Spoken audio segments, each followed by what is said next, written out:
قولي لي ايه الحكايه؟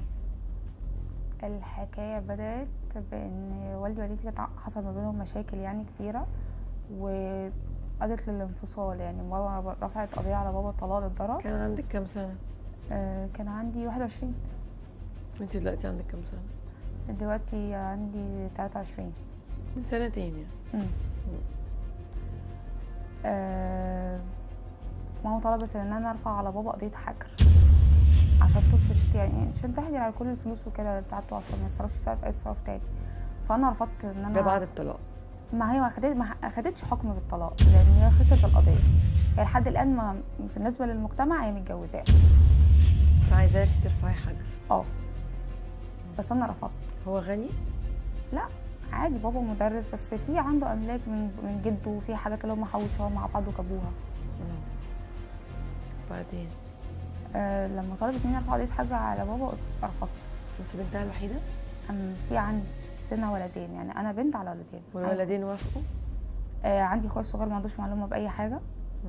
اللي بقى اخويا اللي بعدي عنده هو موافق. وافق؟ هو اللي اصلا اقترح الفكره دي. ليه؟ ما بيديلوش فلوس؟ بالعكس بابا كان بيصرف علينا. كان؟ اه. ليه مش مازال؟ من ساعه ما المشاكل حصلت وهو ما عادش بيصرف عليه.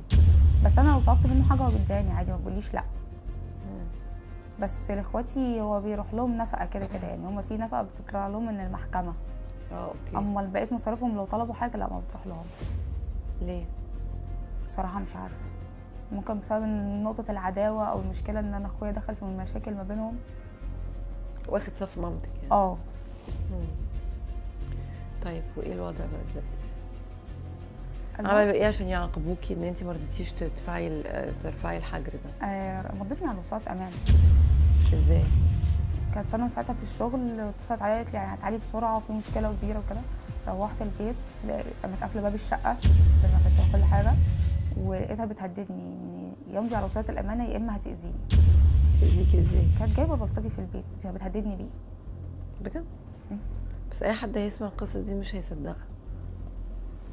هي ما حصلت منها كده. لا يعني جايبه بلطجي بتقول لك ايه، اهو هيضربك مثلا؟ لا يتعدى عليا. هي كانت بتهددني باكتر حاجه انا بخاف منها.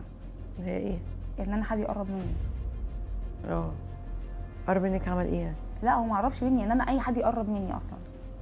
يعني انا نطش بالنسبه لي انا. لا يعني احكي لي الراجل كان واقف عمل ايه؟ لا هو واقف هو كان واقف بعيد، احنا قاعدين على كلنا على الصوفه وهو كان واقف على بعيد في الناحيه. الصاله عندنا جزئين فهو واقف في الناحيه الثانيه من الصاله. فهي بتقول لي يا تمضي يا اما هيأذيكي، هعمل فيكي اكتر حاجه انت بتخافي منها. وبعدين؟ فانا اضطريت امضي. وبعدين؟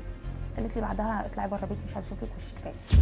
ايوه مدتك ليه على وصولة الامانه دي؟ عشان تجبرني ارفع قضيه حجر على بابا. وصولة الامانه دي فين دلوقتي؟ معاه. لكن ما قدمتهاش للشرطه؟ لا ما قدمتهاش بصراحه لان ما لقيتش اي مشكله ولا اي حاجه. طب انت ايه اللي مضايقك بقى دلوقتي بدل ما قدمتهاش؟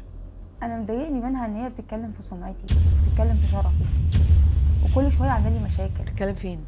في الاريا اللي احنا عايشين فيها مع اي حد بيكلمها. بتتهمني ان انا كنت عايزه اموتها انا وبابا وعمه.